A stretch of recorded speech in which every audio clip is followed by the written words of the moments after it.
देख पा रहे हैं ऊपर, Shahrukh Khan, business tycoon, politicians, army man, सब कोई यहाँ पे पढ़ चुके हैं। ये हमारा हंसराज कॉलेज दिल्ली विश्वविद्यालय का। हमारे दिल्ली विश्वविद्यालय में खास बात है, भले मुझे शायद बाकी कॉलेजेस का नहीं पता, पर यहाँ पे जो देखा है वो ऐसा है कि यहाँ पे आपको इक्वल अपॉर्चुनिटी मिलती है। आपको प्रोफेसर है, आप स्टूडेंट हैं, आप स्टाफ है, सबको इक्वल चांसेस मिलते हैं। आपको किसी चीज़ से परहेज़ नहीं किया जाता। एंड ये बात मानने की बिल्कुल सच है कि हर चीज़ परफेक्ट नहीं होती, तो थोड़े लैप्सेस, थोड़े फंड्स के लैप्सेस, ये सारी चीज़ें होती ही हैं। बट हमारा जो कल्चर है यूनिवर्सिटी का, वो सबसे एक्सेप्टिंग है। और इसीलिए तो यूनिवर्सिटी ऑफ दिल्ली की इतनी बात होती है। हर 12वीं का बच्चा कहाँ जाना है, LSR, SRCC, Hindu, Hansraj, Delhi university, north campus, south campus, off campus, यहाँ जाना है जी। क्यों जाना है? अरे भाई गढ़ है, पढ़ाई का गढ़ है, एक्सपोजर का गढ़ है, एक्सपीरियंस का गढ़ है। तो इसी सिलसिले में आज हम लोगों ने बात करी है डॉक्टर राजेश शर्मा से। ये एक ब्लाइंड टीचर हैं, ब्लाइंड प्रोफेसर हैं। इनको 16 साल का एक्सपीरियंस है स्टूडेंट्स को पढ़ाने का। और ये हम वीडियो इसलिए भी बना रहे हैं कि आपको पता चले कि उनकी लाइफ कैसे होती है। मैंने सर से कुछ मेरे मन के जो सवाल थे वो पूछे, मेरे मन में जो डाउट्स थे वो पूछे, और सर का पर्सपेक्टिव क्या है। पूरी कोशिश करी कि सारी चीज़ें सही पूछ पाऊँ, बट अगर कुछ गलती हुई हो तो माफ़ करना, हम भी सीख ही रहे इस फील्ड में। But here's to you. And sir से बात करके सिर्फ एक चीज़ समझ में आई कि ह्यूमिलिटी सबसे अच्छी चीज़ है। और मैं जिन लोगों से बात कर पाता हूँ उन सब के अंदर एक ह्यूमिलिटी दिखती है, जिन सबको आप भी पसंद करते हैं, जो आपके टीचर्स हो सकते हैं, जो आपके प्रिंसिपल्स हो सकते हैं, या फिर कोई भी व्यक्ति। तो without any waste of time, here is the video, and please like, share and subscribe.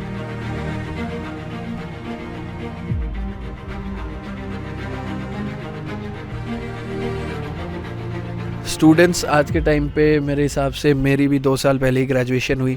हम टीचर्स को देखते आ रहे, टीचर का मैसेज आ गया, पढ़ाना है, टीचर का काम हो गया, बस पढ़ा के अपने चले गए।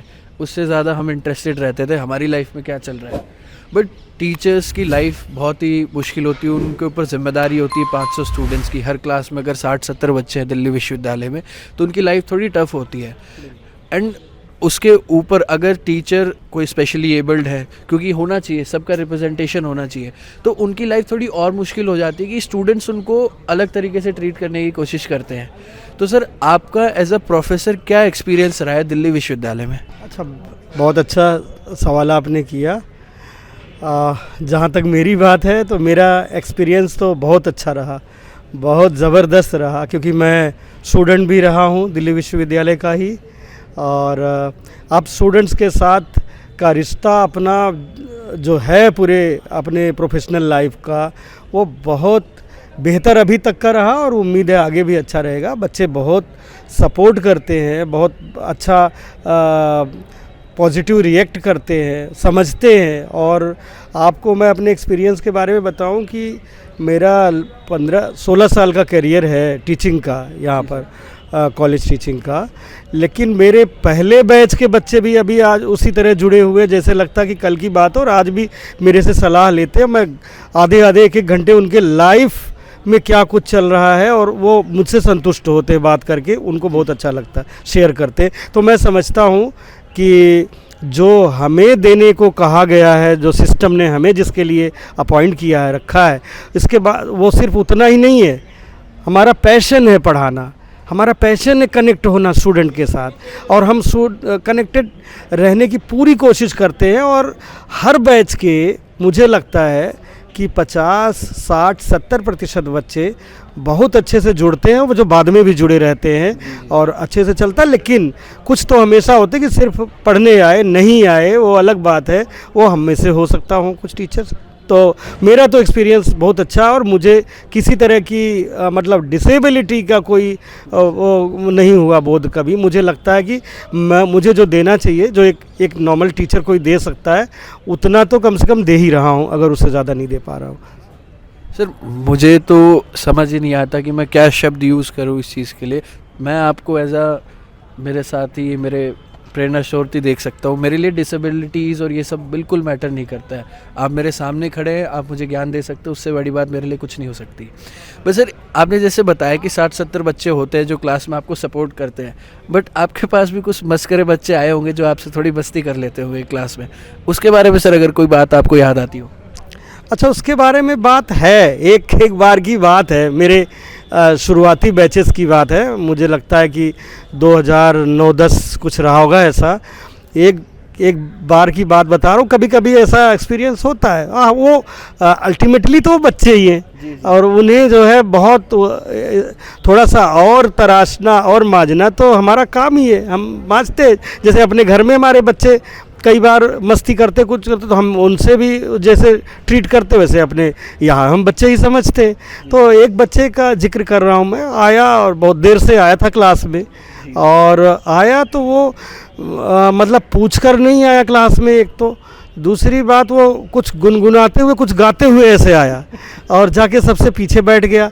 अब बच्चे थोड़ा हंसने लगे, थोड़ी क्लास डिस्टर्ब सी हुई तो मैंने खड़ा कराया। मैंने कहा कौन आए भाई ये, तो नाम बताया अपना, निकनेम, मैं नाम नहीं लूँगा वहाँ, पूरा नाम नहीं बताया।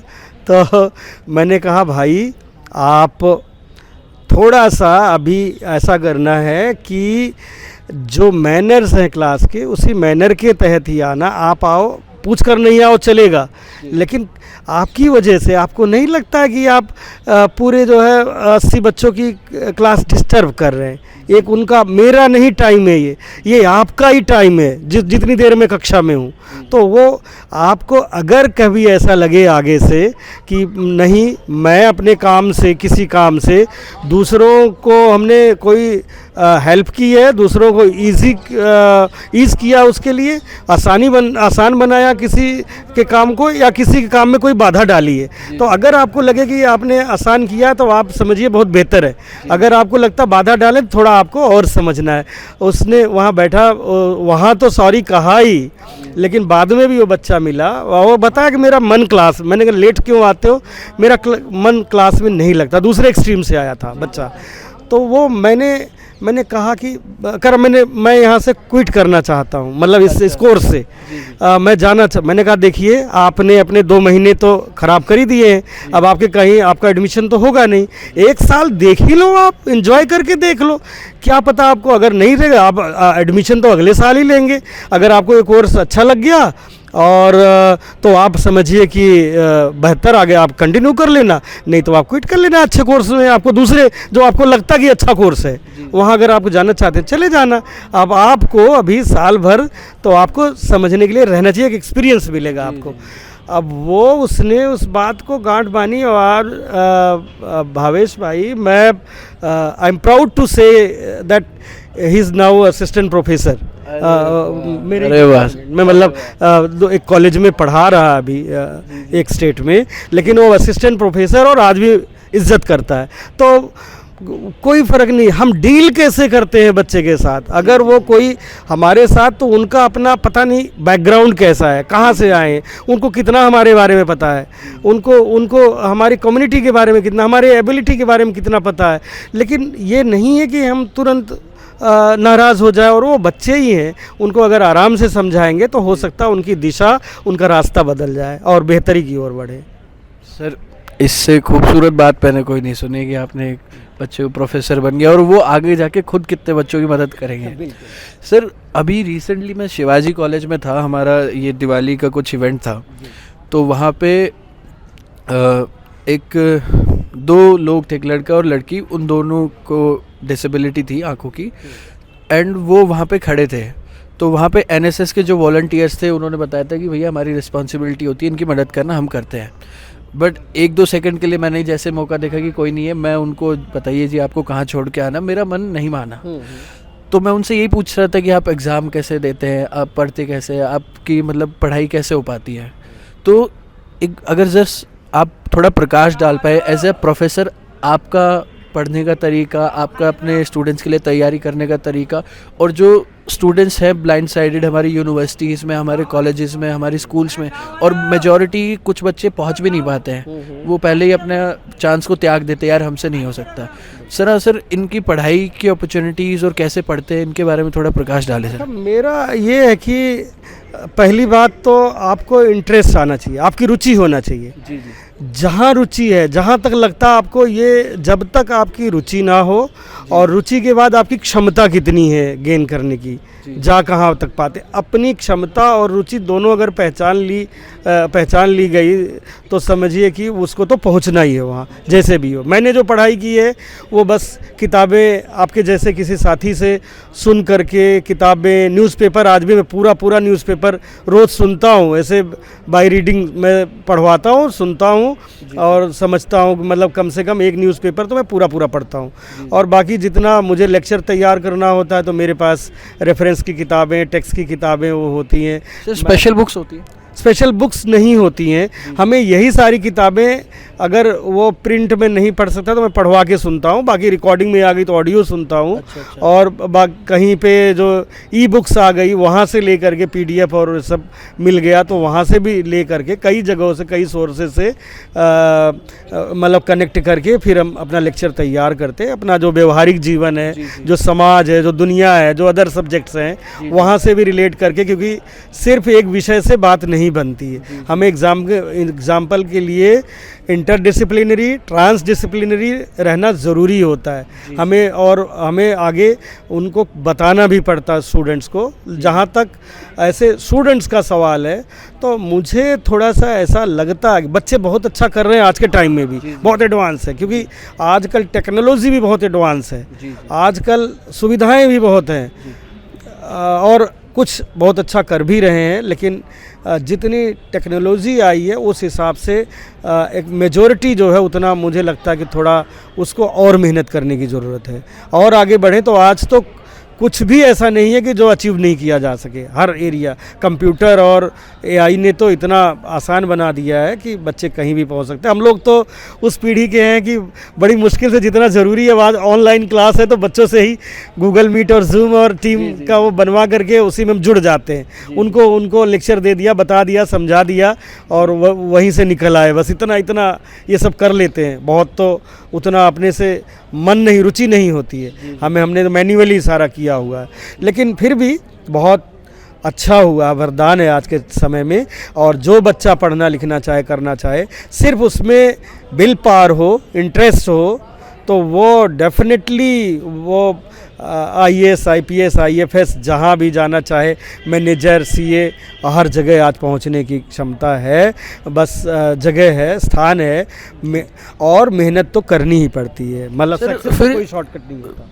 जो डिफरेंस आ जाता है कि अगर मैं आज भगवान की कृपा से ठीक हूँ तो मेरे पास सारी जो सुविधाएं हैं वो मेरे हिसाब से है, बट जो स्पेशली एबल्ड स्टूडेंट्स हैं उनके लिए, जैसे हम देखते हैं कि यूनिवर्सिटी में तो प्रॉपर पॉलिसीज़ हैं कि उनके लिए प्रॉपर मार्किंग्स होंगी, उनके लिए प्रॉपर इंफ्रास्ट्रक्चर होगा, उनकी मदद के लिए लोग भी होंगे, NSS वॉलंटियर्स भी होंगे और कॉलेज भी सपोर्ट करता है। बट फिर भी सर कहीं ना कहीं, जैसे आपने किताबों का बताया कि वैसी किताबें नहीं हैं, या फिर उनको और समस्याएं आती है, या फिर किसी दोस्त की मदद लेनी पड़ती है। तो एक आम स्टूडेंट और उनकी जो स्पेशली एबल्ड स्टूडेंट्स है, उनकी लाइफ में कितना बड़ा डिफरेंस होता है, या फिर वो कितना पीछे हो जाते हैं इन सब चीज़ों की वजह से? बहुत अच्छा चैलेंज तो है। वो तब तक चैलेंज रहेगा जब तक हम ये जो सिस्टम में ये नहीं सभी को सिखा देते। जैसे ये आपका काम बहुत अच्छा है, ये काम ले जाएगा, अगर 2 प्रोफेसर, 2 टीचर भी सुन लिए, पढ़ लिए, तो ये समझिए कि उनमें तो कम से कम ये बात जाएगी। उनकी क्लास में वो एक तो पहले तो समझेंगे कौन बच्चा है क्लास में हमारे, और वो उस बच्चे की नीड क्या है।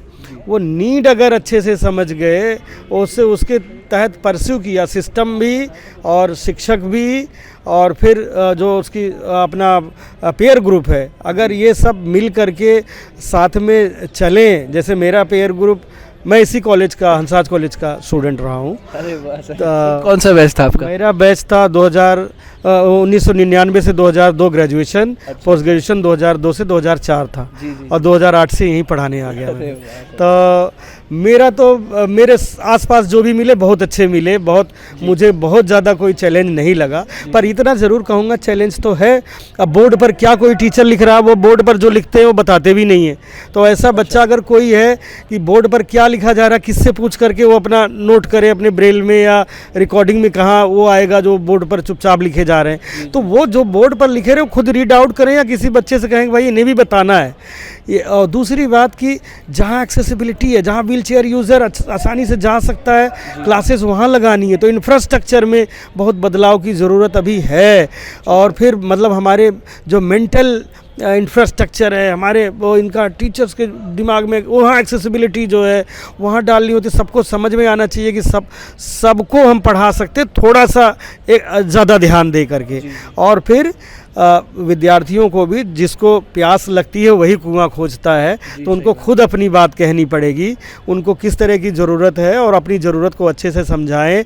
वो खुद रेगुलर रहेंगे, वो खुद आगे बढ़ेंगे, वो खुद जितना संसाधन भी है उसके अनुसार अगर अपनी क्षमता का प्रदर्शन करेंगे तो उनकी पहचान होगी। आज के बच्चों में और आज से 20 साल पहले के बच्चों में, जब आपने ग्रेजुएशन करी थी, उनकी लैंग्वेज में क्या चेंज आया है? आप उस पर ज़रा अपनी बातें बताएं। मुझे लगता है कि जो मुख्य व्यवहार है वो एक जैसा, बच्चे हैं, वो बच्चों के जैसे रिएक्ट करते हैं, हंसते हैं, खुश होते हैं, दुखी होते हैं, गुस्सा करते हैं और दोस्ती करते हैं या दुश्मनी करते हैं, वो वैसे ही रहते हैं। जो अच्छा लगता है उससे जुड़ते हैं।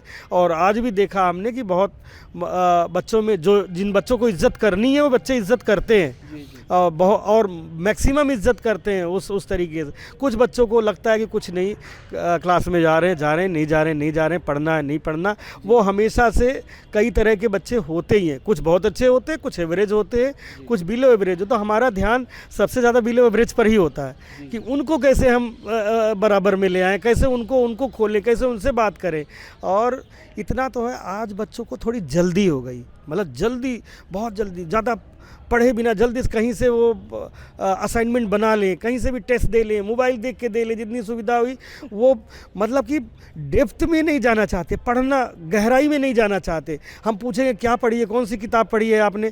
वीडियोस देखे थे सर, वीडियोस देख के हमने ये बना लिया। तो वीडियोस हम कहते हैं कि सारा वीडियोस देख के नहीं, वो भी किसी ने वीडियोस वहाँ पर भेजा है, अपलोड किया है। आप मूल पुस्तकों में जाइए, आप वीडियोस भी देखिए, मैं नहीं कहता हूँ, लेकिन किताबें पढ़िए और ज़्यादा से ज़्यादा पढ़िए। जितना पढ़ेंगे उतना ही आप खुलेंगे। और वो शॉर्टकट हो गया है। भाषा में थोड़ा तो एक आया है, थोड़ा सा जिसको हम कहते हैं एग्रेशन। अच्छा। थोड़ा एग्रेशन आया है आज के टाइम में। टाइम नहीं है कि क्या है वो, पर टीचर के प्रति नहीं। यहाँ जो बच्चे आते हैं बहुत क्रीम आते हैं, वो आपस में कब लड़ जाएं, कब किससे नाराज़ हो जाएं, कब क्या, वो एक ही बार में उनको बहुत काम दरअसल करना है, कई लेवल्स पर जुड़े होते हैं। और इस वजह से हम उनके मनोभाव समझ पाते हैं और हम उसी तरह से टैकल करने की कोशिश करते हैं। और लेकिन ये है, हम कहते हैं कि अगर आप पढ़ाई नहीं करेंगे तो उसका कोई विकल्प नहीं है पढ़ाई का, है ना सर? इसी बात से मैं आपसे दोबारा जुड़ने की अपेक्षा रखूँगा कि हम आपसे दोबारा नहीं, बिल्कुल, एनी टाइम, जब आप चाहें। क्योंकि बहुत ज़रूरी, आपका रोल तो बहुत महत्वपूर्ण है, बहुत इम्पॉर्टेंट है। अगर कोई बदलाव सबसे ज़्यादा ला सकता है तो सबसे ज़्यादा मीडिया बदलाव ला सकता है। मीडिया वो सेंसिटाइज कर सकता है लोगों को, मीडिया इंक्लूसिव कर सकता है। और आप इस एरिया में कम से कम आपने काम किया, आपने पूछा, आपने बात की। निश्चित रूप से आपका धन्यवाद कि आपने कम से कम इधर की ओर देखा तो सही। तो थैंक यू सर। ना बहुत अच्छा, नहीं बहुत, मैं तो सर आपसे आशीर्वाद और लूँगा। अरे नहीं, मैं जब भी हमारे प्रोफेसर और टीचर्स का इंटरव्यू करता हूँ तो उसके बाद जाने के बोलते सर हम तो आपके बच्चे, आपको गलत लगे तो आप मार लेना। बहुत आप सम्मान, आप आदर करते हैं। और मैं समझता हूँ हम सब साथी और हमसे बड़ा काम कर रहे हैं। आप समाज और मतलब कि शिक्षा को जोड़ने की कोशिश कर रहे हैं। सर हम आदर नहीं करेंगे, पिताजी घर जाके मारेंगे। बहुत अच्छा, ये हमारे संस्कार हैं, ये हमारे भारतीय संस्कार हैं जो हमें महत्वपूर्ण बनाती पूरी दुनिया में। और यही है जो हमें हज़ारों साल से ज़िंदा रखी हैं और अभी हज़ारों लाखों साल तक ज़िंदा रखेंगी। थैंक यू सो मच, बहुत धन्यवाद। तो भाई बहुत थैंक यू, तुम लोग काफ़ी अच्छे सुन पाए। मेरी एक रिक्वेस्ट रहेगी कि यार किसी भी इंसान को उसको इंसान की तरह ही देखो। अगर आपको लगता है मदद करनी चाहिए, मदद में कोई इंटेंशन ना हो कि मुझे अच्छा लगेगा, वो नीचे है, वो गरीब है, या फिर वो डिसेबल्ड है, या फिर कोई भी चीज़ हो, उसकी इंसान की पहलू से मदद करो। अगर मेरा कोई दोस्त है, उसको किसी चीज़ की ज़रूरत है, तो मैं उसको ये नहीं लगने दूंगा कि यार मैं मदद कर रहा हूँ, हाँ भाई चल मैं कर रहा हूँ मदद। अगर कोई बच्चा कहीं रो रहा है, उसकी मदद कर दो। वो मांगते हैं, वो उनका काम हो गया, वो कुछ भी करे उस चीज़ से। आपका काम सिर्फ अपने एंड से मदद करना है। आपका काम आपके एंड से सिर्फ अच्छे से बात करना है। आपका काम सिर्फ उनकी गुड बुक्स में रहना है। एंड ऐसा नहीं है कि मैं ये कहूँगा कि बस उनके आप पीछे ही पड़ जाओ, बस हर जगह हाँ जी सर टू स्वीट भी नहीं। Just treat them as normal individuals. आपके कॉलेज के अंदर, आपके कॉलेज के साथी, आपके कॉलेज के प्रोफेसर, स्टाफ, बाहर आप जब चाय की दुकान पे जाते हो, वो लोग, कोई भी जो आपके साथ जुड़ता है, आप उनको देखते हो, सबके साथ ह्यूमिलिटी से पेश आए। हम सबसे कभी न कभी गलती होती है, हम सबको कहीं ना कहीं गुस्सा आता है, कोई ना कोई चीज़ होती है, तो भगवान भी माफ़ कर देते हैं, हम भी माफ़ कर देंगे, आप भी माफ़ कर देना अगर कुछ गलती हुई हो। तो इसी के साथ हम लोग एंड करते हैं और आगे वाले एपिसोड्स के लिए आपको ज़रूर अपडेटेड रखेंगे। तब तक आप फॉलो कर सकते हैं university today podcast. Thank you so much for your time.